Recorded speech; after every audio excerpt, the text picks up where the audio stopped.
The complete guide to influencing and reasoning with a 1,000-pound animal. In one short video, I'm going to give you some tips on how to talk this horse into doing whatever I want.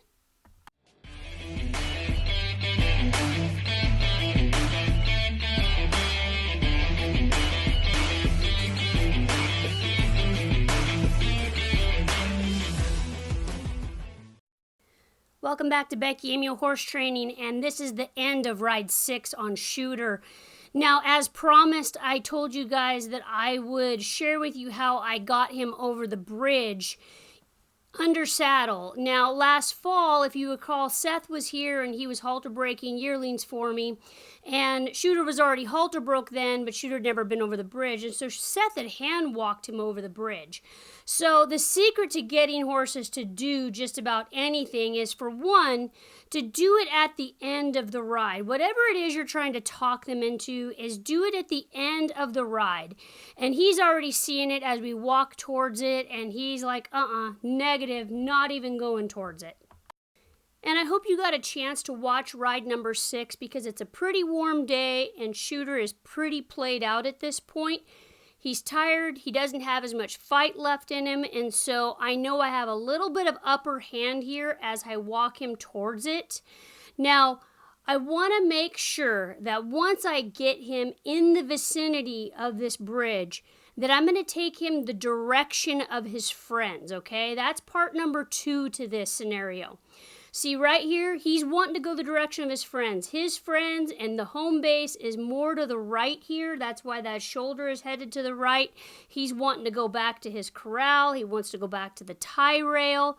And that's why he's getting the heck out of there. Now, what I have to do is get him on the other side of this bridge, on the left-hand side there, and get him facing towards his friends, because that's going to give him more motivation to go over it and step over it if he's going towards his friend. So that's part number 2. So number 1, do it at the end of the ride. Make sure the horse is played out a little bit and make sure you have enough stamina to go the distance with him. You don't want to quit on him. And then number 2, make sure you're going the direction of their friends. And now he's got to investigate it. He's got to sniff it. There's some weeds growing all around it. I'll let him put his head down, sniff the weeds, maybe eat the weeds a little bit. And he'll act pretty stressed out by the whole ordeal. And as soon as they reach down and they start to eat those weeds, I'm like, aha, I gotcha. You're not too stressed out to eat. So as soon as they eat, I go, okay, you're comfortable enough to eat. I'm going to keep on working my way around this bridge, because the faster I can get him facing the direction of his friends on the other side, on the broad side of this bridge, the better chance I have of getting him to go over it.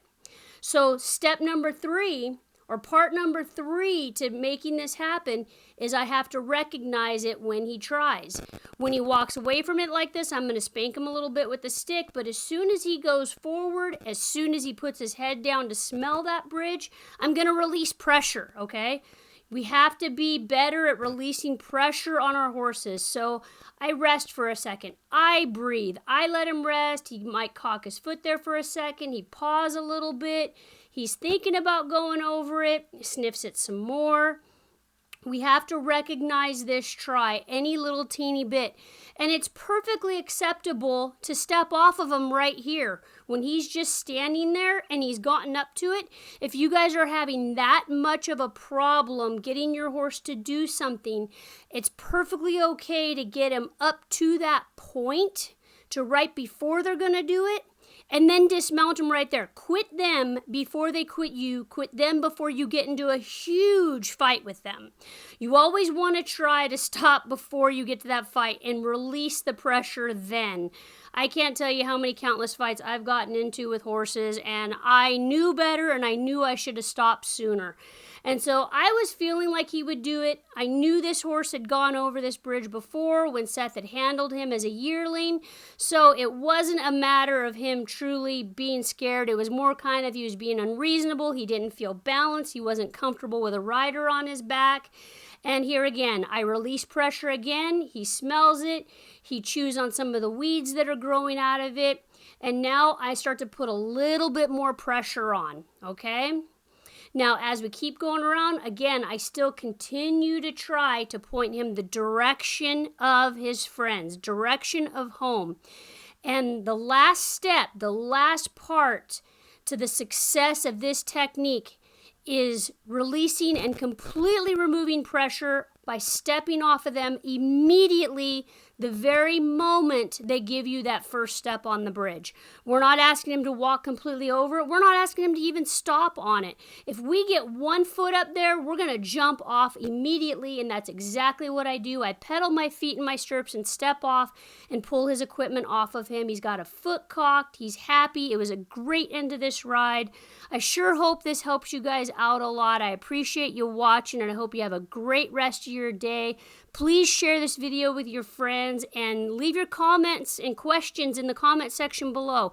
Thanks for watching, and stay tuned for ride number 7.